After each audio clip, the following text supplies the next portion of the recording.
En 1943, y con tan solo 17 años, un joven llamado Ingvar Kamprad, tengo que leer el nombre porque es complicado, Ingvar Kamprad, fundaba una de las empresas más importantes del mundo en la actualidad. Algunos ese nombre les ha dado alguna pista, y no es otro que IKEA, el nombre de esta empresa. Todos esos nombres en sueco, ¿verdad?, que nos resultan tan complejos de recordar. Bueno, su fundador tenía uno así que por esa razón los nombres luego han seguido en esa línea. Y en estos años su sistema de fácil montado ha revolucionado el sector del mueble, hasta el punto que hoy cuenta con más de 150.000 empleados en los 5 continentes. Y además su modelo de negocio se ha convertido en un sistema que se estudia en las escuelas para comprobar cómo ha sido capaz de lograr tal éxito de mercado. Muchos de nosotros somos parte de esta generación IKEA, ¿verdad?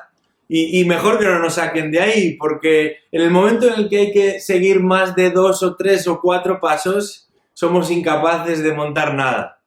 Los tornillos comienzan a sobrar, las piezas ya no encajan, y ese dibujo que al principio parecía clarificador no nos parece nada similar a lo que supuestamente teníamos que estar montando.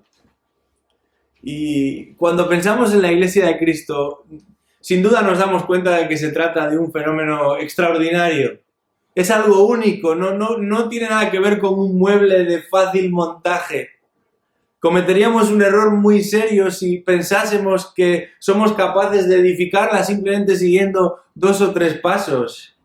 Si fuésemos capaces de edificarla simplemente apelando a experiencias o habilidades, quizás estaríamos hablando de un mueble de fácil montaje, pero no de la Iglesia de Cristo. Cometeríamos un error si pensando que implementando algunos métodos o algunas ideas simplemente ya todo saldrá bien. Como digo, en estas últimas semanas hemos estado estudiando este pasaje y observamos cómo Dios no solamente ha ideado la existencia de la Iglesia, sino que además ha planeado también su funcionamiento. Y no solamente la ha diseñado, sino que nos ha revelado sus intenciones en cuanto a ella. Y sabemos, por tanto, qué es lo que Dios quiere hacer con ella y qué es lo que Dios quiere hacer a través de ella. La vez pasada comprobamos que Cristo es el Señor de la Iglesia. Y como Señor, Él ha dotado de ciertos dones a la Iglesia. Nos ha regalado ciertos dones como provisión especial, como parte de una asignación especial. Y en particular en el versículo 11 veíamos que se mencionaban hasta 5 dones que tienen que ver directamente con la palabra de Dios. Y se hablaba ahí de apóstoles, profetas, evangelistas, pastores, maestros. Y veíamos también como los 3 últimos están todavía activos, son todavía necesarios hasta que Cristo regrese. Y por medio de estos dones de evangelismo, de pastorado, de enseñanza, Dios y en particular la persona de Cristo están ejerciendo su soberanía, su señorío sobre la Iglesia. Están ejerciendo su dominio, su señorío sobre los suyos. Y en esta mañana, para concluir, vamos a ver 5 aspectos del plan de Cristo para con su Iglesia, de manera que podamos saber cómo conducirnos nosotros, los que somos miembros de su cuerpo. Y os voy a mencionar, antes de pararnos un poquito en cada uno de ellos, cuáles son estos aspectos que encontramos en los versículos del 12 al 16. El primero de ellos sería la capacitación, versículo 12. Vamos a hablar también de crecimiento, versículo 13. Vamos a hablar de convicción, versículo 14. Vamos a hablar de comunicación, versículo 15. Y finalmente, versículo 16, hablaremos de comunión. Muy bien, empecemos por capacitación, versículo 12. Vamos a leer ese versículo de nuevo. Dice, a fin de capacitar a los santos para la obra del ministerio, para la edificación del cuerpo de Cristo. Capacitación. Y esta palabra capacitar o perfeccionar significa literalmente restaurar, significa equipar. En este caso, restaurar o equipar a los creyentes para la obra del ministerio, para el trabajo que Dios tiene preparado para su iglesia. De manera que el propósito de todos estos dones que hemos mencionado, apostolado, profecía, evangelismo, pastorado, enseñanza, todos estos dones son diseñados para guiar al hombre a los pies de Cristo y después equiparlo al servicio de Cristo. El objetivo de todos estos dones no es otro que capacitar al cuerpo de Cristo para llevar a cabo la obra del ministerio. Hay un versículo muy conocido en el Nuevo Testamento, está en 2 Timoteo 3:16 y dice: toda escritura es inspirada por Dios. ¡Qué bien!, ¿verdad? Sabemos que la palabra de Dios es lo que tenemos entre manos. ¿Pero con qué propósito? ¿Para qué hemos recibido esa palabra de Dios? Bueno, el texto continúa y dice: toda escritura es inspirada por Dios y útil. Útil para enseñar, para reprender, para corregir, para instruir en justicia, a fin de que el hombre de Dios sea perfecto. Y termina diciendo Pablo: equipado para toda buena obra. Esta es la misma idea que encontramos aquí. Para eso Dios ha diseñado estos dones y los ha regalado a su iglesia, para que el hombre de Dios, y la palabra hombre ahí tiene que ver con hombre y con mujer también, el creyente sea perfecto en santidad, pero también equipado, preparado para toda buena obra. Es por eso que el rol de la palabra de Dios no puede ser enfatizado lo suficiente. Es por eso que la enseñanza de la iglesia es tan importante, porque es el medio que Dios va a usar para llevar a cabo esa capacitación. La responsabilidad de los que enseñan es tremenda, es imprescindible, porque Dios va a usar su palabra para llevar a cabo ese perfeccionamiento. Dios va a usar su palabra para equipar, para capacitar a sus hijos. Y el ministerio en la iglesia comienza precisamente aquí, en la capacitación de los santos, de los creyentes. Por eso es el punto donde hemos de comenzar, pero no ha de quedarse ahí, ha de continuar, ha de extenderse mucho más allá. Y eso tiene que ver con el servicio y la edificación mutua, porque este es el propósito final para su iglesia. A veces, aquellos que estáis familiarizados con la jerga evangélica, escuchamos eso de tal o cual persona está en el ministerio. Y es una forma de hablar. Es verdad, algunas personas se dedican plenamente al ministerio cristiano, pero en un sentido estricto, todo creyente está llamado al ministerio allá donde el Señor le ponga. De hecho, Pablo va a usar la palabra santo aquí. Y dice, a fin de capacitar a los santos para la obra del ministerio. Y es interesante que utilice esta palabra santo y no simplemente la palabra creyente. ¿Por qué utiliza Pablo la palabra santo? Bueno, el cristiano es mucho más que un creyente, es mucho más que un profesante. Es un santo, es uno que ha sido separado, que ha sido apartado particularmente para la obra del ministerio. De la misma forma que los objetos utilizados en el templo de Jerusalén, allí en el Antiguo Testamento, se habían diseñado, se habían elaborado, se habían preparado y finalmente se habían separado para un servicio específico en el templo. Los creyentes han sido llamados y consagrados para una función particular. De todo esto extraemos una aplicación muy directa. Es que el propósito de Cristo para su iglesia es que todos los que pertenecen a su iglesia sean perfeccionados. Todos los que pertenecen a su iglesia sean capacitados para servirle.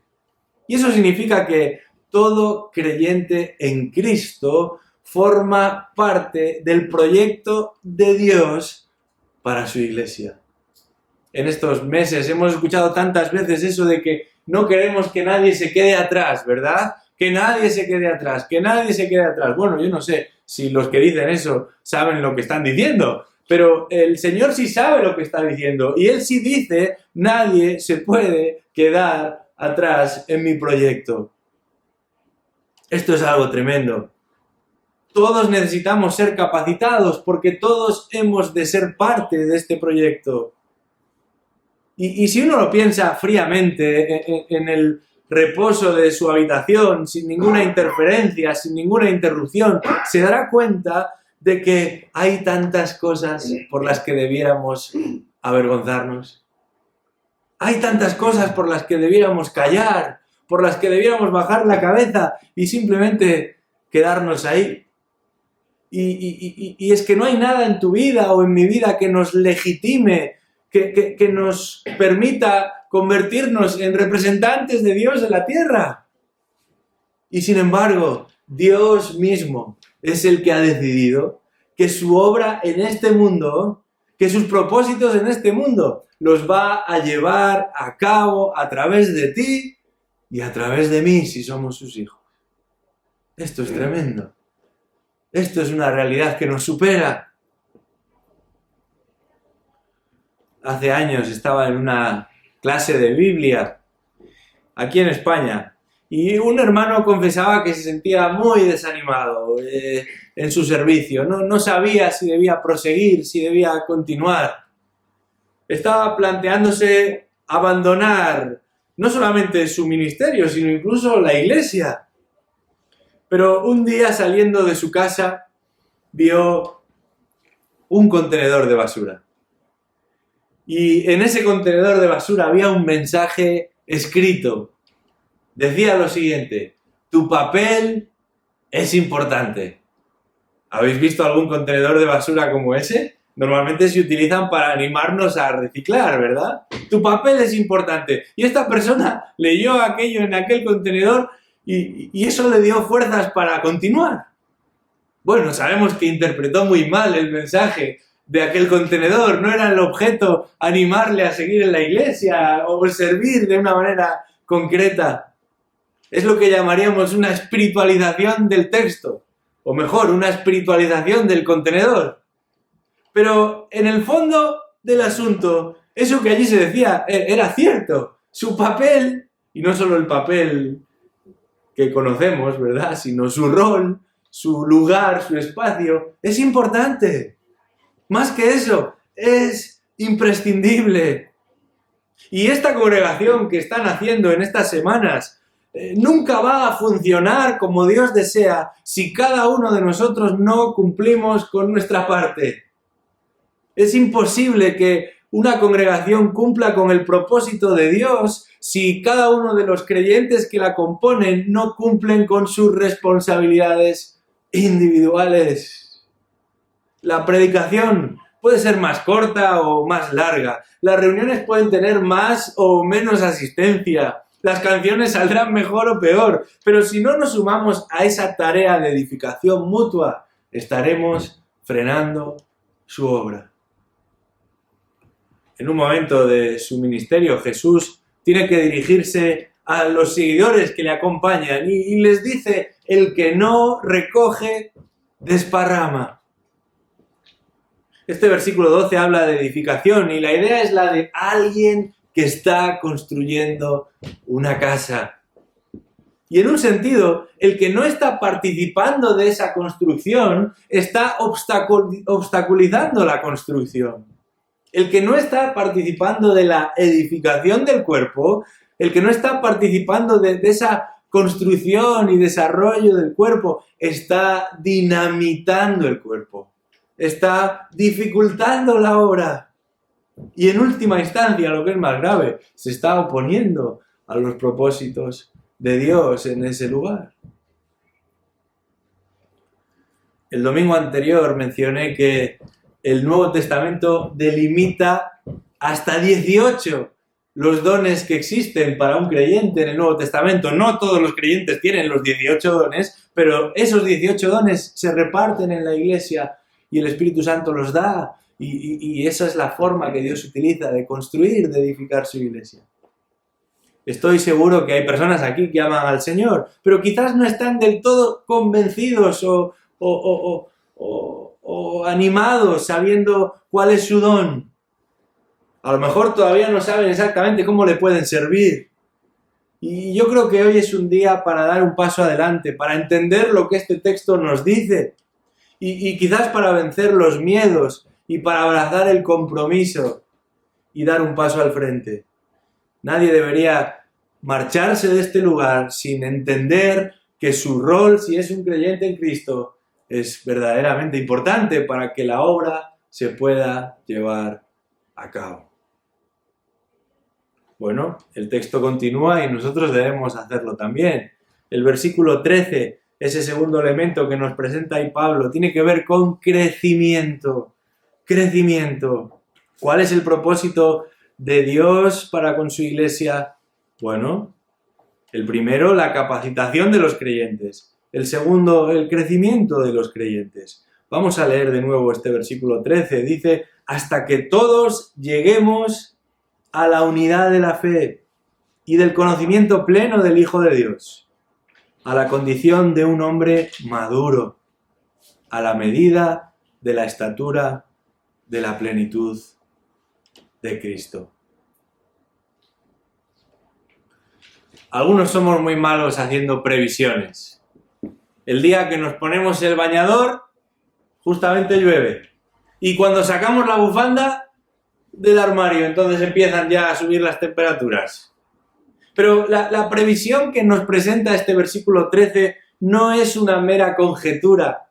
No se nos habla aquí de una posibilidad o de una probabilidad, sino de un hecho seguro. Y más bien lo que se nos presenta es una confirmación. Dios ha previsto ciertas metas para con su iglesia y las va a llevar a cabo.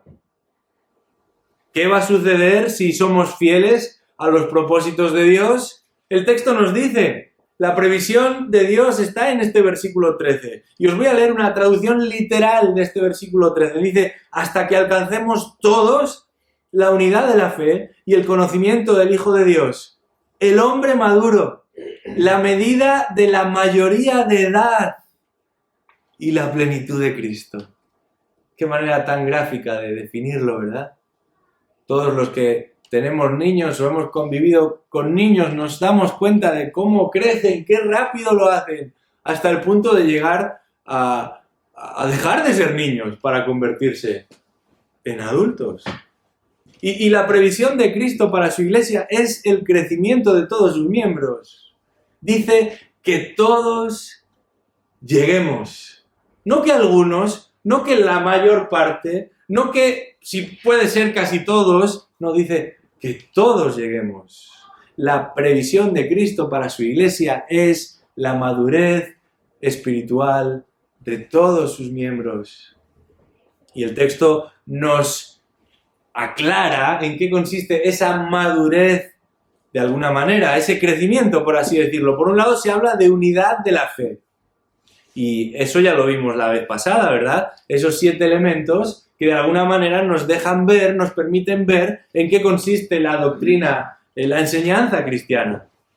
Un fundamento que ha de ser común a todos, que no puede ser discutido, que nos permite seguir elaborando y avanzando y progresando, porque compartimos ese mismo subsuelo, unidad de fe. Pero también habla el versículo de conocimiento de Cristo, y esto es importante. Tenemos que tener un conocimiento de Cristo preciso y además completo. Fijaos cómo lo describe, dice, conocimiento pleno del Hijo de Dios. Es por eso que Jesús le tiene que decir a sus discípulos, habláis y consideráis las Escrituras, y ellas son las que os hablan de mí.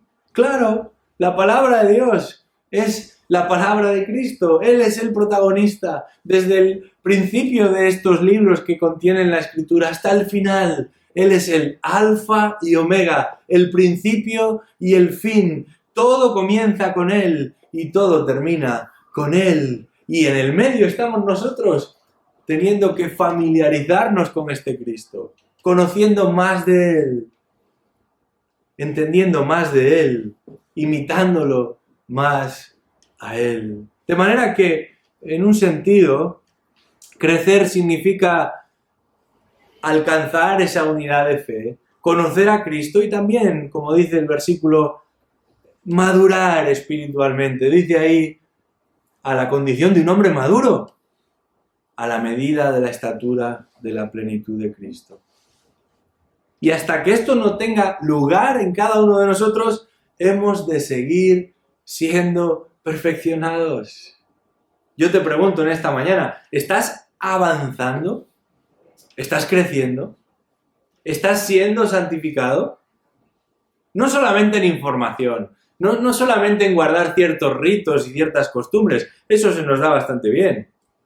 La pregunta del millón es la siguiente, ¿te pareces más a Cristo? Puedes hacer la prueba del algodón. La prueba del algodón es preguntarle a tu esposa, o a tus hijos, o en el caso de los más jóvenes, a tus padres. ¿Estás creciendo a la imagen de Cristo? Porque esto en términos bíblicos es lo que significa madurar espiritualmente. A lo largo de los años y más en esta época he tenido la oportunidad de viajar a lugares que visité cuando era muy pequeño. Y en ese tiempo conocía gente, pero años después, tras regresar a esos mismos lugares, bastantes de estas personas confiesan que ya no me parezco demasiado a aquel niño que pasaba por allí. Bueno, en un sentido, eso es lo que te tiene que pasar a ti y a mí, y no me refiero a mirarnos en el espejo y observar que el tiempo pasa, sino que debemos crecer hasta tal modo que resulte difícil distinguir mi antiguo yo, aquello que me caracterizaba, por lo que me conocían, esas salidas de tono o esas fragilidades particulares. Debemos avanzar de tal modo que resulte difícil distinguir a nuestro viejo yo, al punto que nuestra progresión en Cristo sea evidente a todos, hasta que dejemos de ser lo que siempre hemos sido para llegar a ser lo que nunca imaginamos que podríamos ser en Cristo Jesús. Él es nuestro modelo, Él es nuestra meta. Y si dice la Escritura que Cristo mismo crecía en conocimiento y en sabiduría, además de hacerlo físicamente, ¿cuánto más debemos hacerlo nosotros? Y es que este crecimiento cristiano no es algo esotérico ni mágico, no es algo ambiguo, ni tampoco difícil de cuantificar. Crecer es parecerse a Él, crecer es imitarle a Él, crecer es amar lo que Él ama, honrar lo que Él honra y aborrecer lo que Él aborrece. La Iglesia de Cristo avanza cuando sus miembros crecen. Los propósitos de Cristo se alcanzan cuando los creyentes crecen. Y esta es una carrera que no tiene fin. No importa que tengas 10 o que tengas 90. Hasta que no estemos en su presencia, nunca dejaremos de crecer, aunque sea un poquito cada día. Será entonces cuando alcancemos la estatura de la plenitud de Cristo, y como dice la Escritura, le veremos tal y como Él es, y seremos tal y como Él es. Y mientras tanto, lo que nos toca es seguir creciendo. Eso nos lleva a un tercer elemento que encontramos en el versículo 14, y podríamos llamarlo convicción. Convicción, dice ahí, versículo 14, para que ya no seamos niños, sacudidos por las olas y llevados de aquí para allá, por todo viento de doctrina, por la astucia de los hombres, por las artimañas engañosas del error. En este verano se ha hablado mucho del Mar Menor en la prensa, ¿verdad? Bastante, más de lo habitual. Hemos sabido de esos problemas que han generado la muerte de muchas especies marinas. No sé cuántos de vosotros conocéis la manga del Mar Menor. Algunos la conocen desde sus orígenes, prácticamente en cuanto a habitabilidad. Se trata de un brazo de mar que se extiende 24 kilómetros, dividiendo dos zonas de agua muy características. Por un lado el Mar Mediterráneo y por otro lo que se llama el Mar Menor. Y este Mar Menor es sorprendente no solamente por la temperatura que llega a alcanzar, que es muy alta, ahí no hay excusas para no zambullirse, ¿verdad? Siempre está caliente. Pero además es que uno debe caminar y caminar y caminar para que le llegue a cubrir, ¿verdad? Por eso tantos niños pueden jugar en esa zona, porque no es peligroso como pueda ser otra superficie acuosa.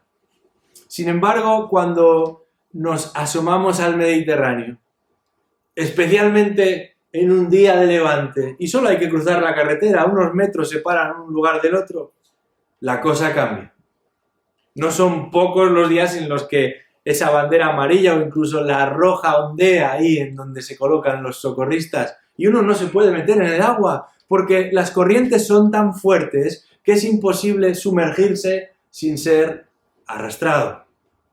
Y especialmente los niños son los menos capaces de mantenerse en pie, aunque simplemente sea en la orilla. Esto es lo que nos presenta aquí Pablo en este versículo. A veces son más sigilosas, a veces son más descaradas, pero las tretas y los engaños de Satanás, sus dardos y sus mentiras, son una realidad y debemos estar despiertos si no queremos, como los niños en la orilla de un mar agitado, ser arrastrados y derribados. Y sobre todas las cosas, lo que debemos es estar bien asentados para que esas olas no nos desvíen ni a la derecha ni a la izquierda. Hace relativamente poco falleció un polaco de nombre Zygmunt Bauman. Este fue uno de los filósofos más importantes del siglo XX y llegó a vivir hasta los 93 años. Su influencia fue muy importante en el pensamiento contemporáneo. Y una de las ideas que este hombre de alguna manera expuso fue este concepto del mundo como una sociedad líquida. Esto es interesante. Como una sociedad en la que las ideas no están tan definidas como pensaríamos, sino que de alguna manera se entrelazan unas con otras y se salpican unas con otras. Vivimos en un mundo donde las personas constantemente moldean sus pensamientos, donde continuamente nos conformamos al ambiente, a las circunstancias, donde rápidamente nos vemos seducidos por las ideas de otros. Los principios que regulaban la manera de entender la vida y la conducta del individuo ya no son estáticos. Como decía Groucho Marx, si no te gustan mis principios, entonces los cambio, tengo otros. Y por eso tener convicciones, por eso afirmarse y asirse de un lugar y no moverse de ahí, nunca ha sido tan contracultural. Una de las grandes batallas se pelea justamente ahí, en quedarse en un lugar y en que, aunque venga lo que venga, uno no se va a mover. Dios se ha revelado de manera definitiva y una y otra vez frente a esta manera de entender la vida y el mundo. La Biblia se nos presenta de otra forma y nos dice de ella misma que es una palabra que no cambia. No importa el lugar en el que nos encontremos, no importa las personas con las que nos crucemos. Dice el libro de Isaías, capítulo 40, sécase la hierba, marchítase la flor, pero la palabra de Dios vive y permanece para siempre. Dios se toma muy en serio su palabra y nos exhorta a nosotros a tomarla en serio también. Y esto mismo es lo que le está diciendo Pablo a los efesios en cuanto a la fe. Debemos fortalecer nuestras convicciones para evitar engaños. Debemos fortalecer nuestras convicciones para evitar manipulaciones, para evitar ser arrastrados de aquí para allá por cualquiera que venga a vendernos, como decimos coloquialmente, su moto. Debemos fortalecer nuestras convicciones para no interrumpir esa obra de crecimiento. Y esto no es algo que se le ha ocurrido a Pablo aquí en el capítulo 4 de Efesios como algo aislado. La Biblia está llena de invitaciones a ser cuidadosos con lo que dejamos entrar en nuestra mente, con lo que dejamos entrar en nuestro corazón. Vamos por un momento al Salmo 1. Es un texto verdaderamente descriptivo y se utilizan ahí algunas metáforas, algunas imágenes muy nítidas, muy claras para que entendamos lo peligroso que es dar lugar a otras voces y no tener cuidado en quiénes son nuestros interlocutores. Dice el Salmo 1: «Cuán bienaventurado es el hombre que no anda en el consejo de los impíos, ni se detiene en el camino de los pecadores, ni se sienta en la silla de los escarnecedores, sino que en la ley del Señor está su deleite, y en su ley medita de día y de noche.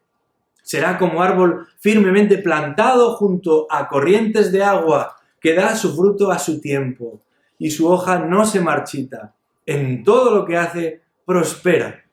Fijaos, esta es la idea de la convicción, de estar en un lugar y de que no solo no te mueves, sino que precisamente por estar ahí recoges los beneficios de tu perseverancia.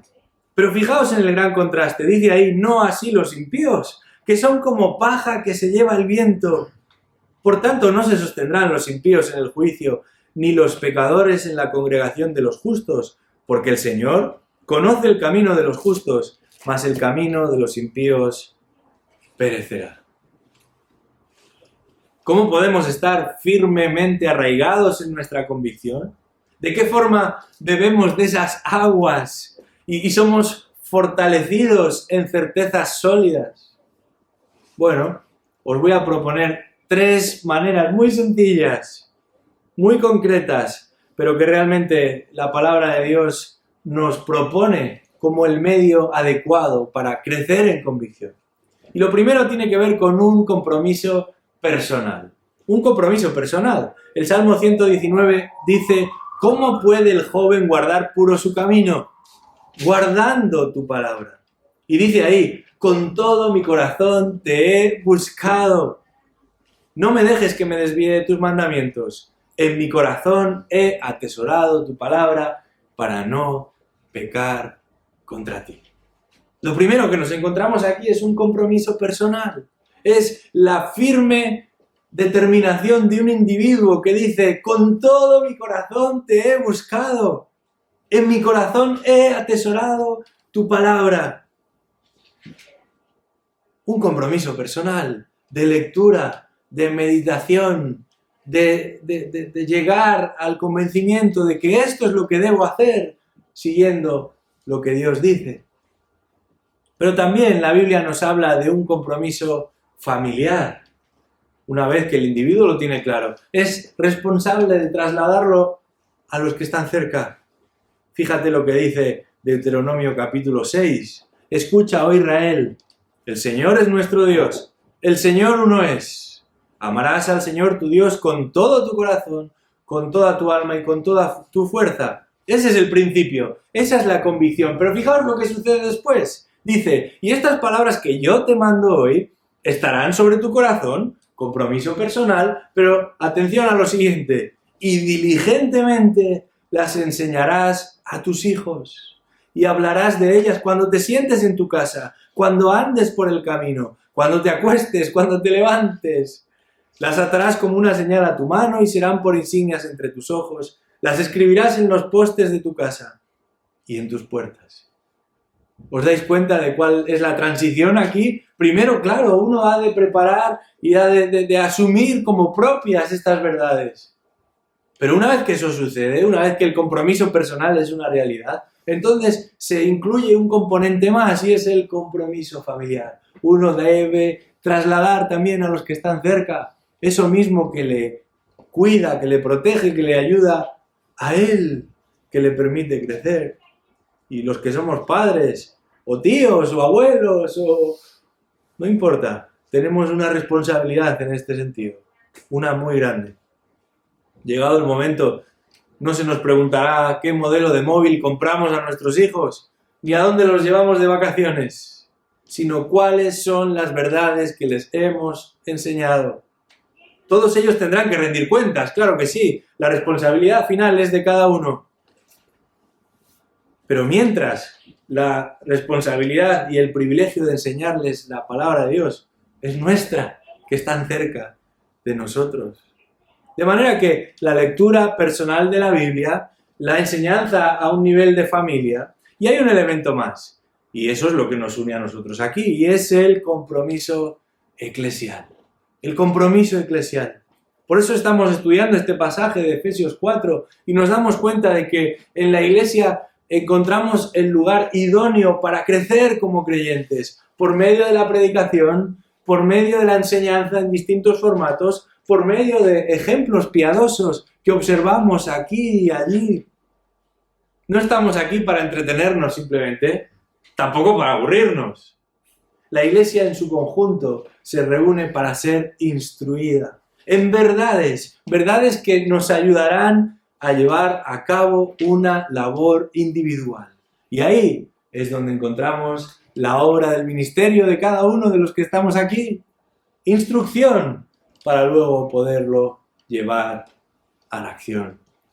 De manera que si queremos crecer en convicción, hemos de iniciar por nosotros mismos, hemos de proseguir con los que están cerca y hemos de aprovechar los recursos que Dios pone a nuestra disposición por medio de su iglesia.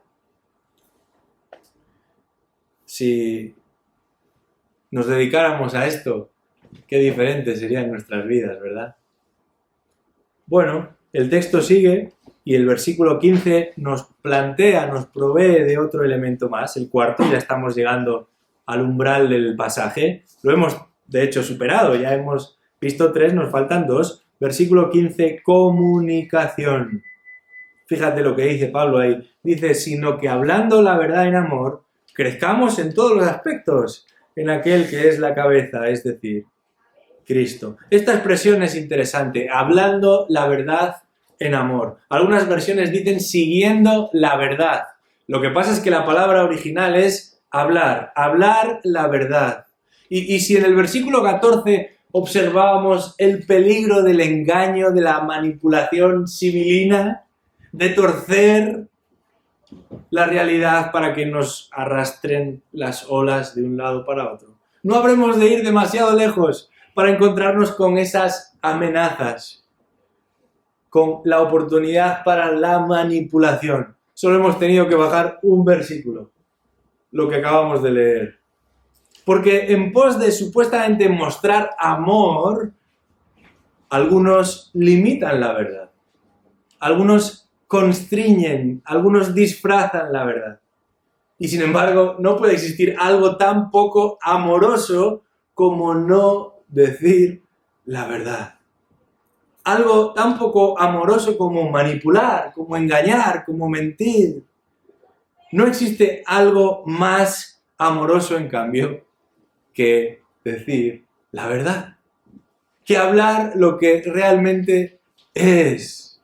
Esa expresión, hablar la verdad, significa literalmente decir lo que se corresponde con la realidad. Uno, la verdad es que si quiere desesperarse solo tiene que poner las noticias, ¿verdad? Y más si están hablando unos y otros políticos y unos dicen una cosa y otros refiriéndose a un mismo hecho dicen la contraria y uno dice, ¿pero cuál es la realidad del asunto? Bueno, decir la verdad es una total correspondencia con lo que está sucediendo. El discípulo de Cristo es uno que ha sido llamado a amar al prójimo como a sí mismo. Y ese amor se manifiesta al hablar la verdad, al decir la verdad y hacerlo de una manera amable, buscando el bien del hermano, porque el objetivo no es otro que el que todos crezcamos, que el que nadie se quede atrás, no en un área, sino en todas. El texto dice, crezcamos en todos los aspectos. Y la Reina Valera lo explica de una manera muy concreta, crezcamos en todo. Esto es importante. Si hemos de crecer en todos los aspectos, si hemos de avanzar en todos los aspectos para que en todos los aspectos reflejemos a Cristo, entonces eso significa que hay que entrar en todos los aspectos, que no se puede dejar nada a un lado. No hay rincón del universo que no pertenezca a Cristo y no hay esfera en la vida del creyente que no deba reflejar a Cristo. Eso no significa que tenemos patente de corso para entrometernos en la vida de los hermanos y hablar de una manera pecaminosa. No significa que podemos decir lo que queramos con ellos o sobre ellos. Significa que, al contrario que esos mentirosos, que esos engañadores, nosotros, los creyentes, debemos hablar la verdad, única y exclusivamente por el bien del hermano. El contraste con el versículo anterior es muy claro. No solo no manipulamos para no obtener ventaja, sino que hablamos y si lo hacemos es por el bien del hermano. Para que crezca él y crezca yo, como dice el versículo al final, en aquel que es la cabeza, es decir, Cristo. De manera que en lo que decimos y en cómo lo decimos, hemos de mostrar el amor de Dios que es en Cristo Jesús. Comunicación. Y ya llegamos al último de los elementos, versículo 16, podríamos llamarlo comunión. Dice, de quien todo el cuerpo, estando bien ajustado y unido por la cohesión que las coyunturas proveen, conforme al funcionamiento adecuado de cada miembro, produce el crecimiento del cuerpo para su propia edificación, y otra vez utiliza la expresión, en amor. Qué distinta es esta idea de una construcción amable y amorosa, con muchas de las obras que nos encontramos por ahí, ¿verdad? Donde se tiran los trastos los unos a los otros y lo único que sale de la boca de los que allí están son insultos y descalificaciones. Esta construcción es distinta a todas las demás. Algunas personas tienen la idea de que la iglesia es un lugar al que se va.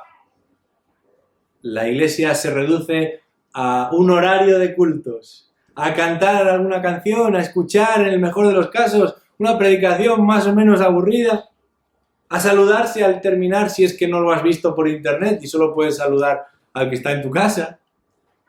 De vez en cuando alguna boda, algún entierro, alguna presentación de un niño. Pero si este fuera el caso, el ministerio de la iglesia se reduciría a una reunión en la que todos son figurantes. Queda muy bien para no hablar a las paredes, puede resultar útil a la hora de pasar la ofrenda, pero nada más. Si este fuera el caso, y aludiendo a nuestra ilustración del principio cuando hablábamos de IKEA, nos sobrarían muchos tornillos. Y sin embargo, el diseño de Dios para su iglesia consiste precisamente en lo contrario. Todas las piezas son necesarias. Porque todos los miembros tienen un rol que llevar a cabo. Y en el diseño de Dios para su iglesia, aquel que es parte del cuerpo de Cristo es parte de la obra de Cristo. Y solamente cuando todos hacemos lo que debemos hacer, podemos crecer y crecer bien. Pero para ello hay que estar. Y es que la comunión real comienza con la presencia real, con el encontrarse, con el conocerse, con el hablarse, con el saludarse, por supuesto. ¿Cómo pretendemos llevar las cargas los unos de los otros y obedecer así la ley de Cristo si cada uno va a lo suyo? Si no sabemos ni cómo nos llamamos, ni a qué nos dedicamos, ni en qué empleamos nuestro tiempo. Si somos como ese río tan famoso, el Guadiana, ¿verdad? Que a veces está y a veces no está. Las ocupaciones y las interrupciones son una realidad, pero tu participación en la vida de la iglesia es una necesidad. No se puede pasar por alto. Y si solamente entras y sales, si a veces estás, pero muchas otras no lo estás, si solo participas de lo que te gusta o de lo que te interesa, entonces más que un miembro del cuerpo serás un cuerpo extraño en el cuerpo. Y todos sabemos lo que sucede cuando hay un cuerpo extraño en el cuerpo, ¿verdad? Eso no produce más que infección, más que dolor y más que molestia. La iglesia es un proyecto único. Nada en este mundo es comparable. Cristo la compró con su propia sangre. Para establecerla tuvo que sufrir, tuvo que morir, tuvo que pagar por nuestros pecados. Y su compromiso con ella es irrevocable. Cristo ama a su iglesia, ha ideado un plan para ella y no se detendrá hasta consumarlo. Yo te pregunto en esta mañana, ¿eres parte de ese proyecto? ¿Has sido rescatado de tu vana manera de vivir? ¿Has visto la negrura de tu pecado, pero también la belleza del Salvador? ¿Has venido a Él arrepentido, creyendo en el poder de su resurrección? ¿Confías en que un día estarás en la presencia de Cristo y pasarás la eternidad con Él? Si esta es tu realidad, ¿te das cuenta del privilegio que tenemos de formar parte de su plan, aquí y ahora en este mundo? Nada provee de mayor gozo al que ha sido rescatado que participar de los propósitos de Dios en Cristo. Ninguna iniciativa, ninguna empresa, ningún ámbito en el que te involucres supera la gloria de pertenecer al cuerpo de Cristo, de servirle a Él, de obedecerle a Él. En una ocasión, el gran predicador inglés Charles Spurgeon le dijo a sus estudiantes: no dejes de servir a Cristo para servir al Rey. Y uno se quedaría un poco, sobre todo en una sociedad como la nuestra, ¿verdad? El Rey ya no es esa figura tan respetada. Sin embargo, cuando este hombre dijo estas palabras, el Rey de Inglaterra era el personaje más importante del mundo. Y lo que quería hacerles notar a sus estudiantes es que no tiene sentido servir a la persona más importante de este mundo, pudiendo servir a la persona más importante del universo y de la historia. De manera que tenemos un privilegio, una oportunidad única, y nosotros, los que estamos aquí en este momento, tenemos la oportunidad de iniciar una obra para la gloria de Dios en esta ciudad. Que el Señor nos ayude, que el Señor te ayude primero a crecer en Cristo, a madurar en Él y entonces sí, a reflejarlo a Él. De manera que podamos brillar como luminares en el mundo. Ese es nuestro texto lema. Pero sobre todas las cosas, que podamos cumplir con el propósito para el que hemos sido llamados. Vamos a orar, vamos a pedirle esto al Señor en este momento. Gracias, Padre, por este día. Gracias, Padre, por este texto. Gracias, Padre, por la salvación que tenemos en Cristo. Y te pedimos, oh Señor, que tú modeles en nosotros aquello que deseas, que obres en nosotros aquello que quieres hacer. No permitas que seamos un freno para tu obra. Al contrario, ayúdanos a ser provechosos, a ser siervos útiles aún dentro de nuestra inutilidad. Te damos las gracias, oh Señor, por tu misericordia y por tu sabiduría, sabiendo que aquello que has comenzado un día, lo completarás. En el nombre de Cristo. Amén.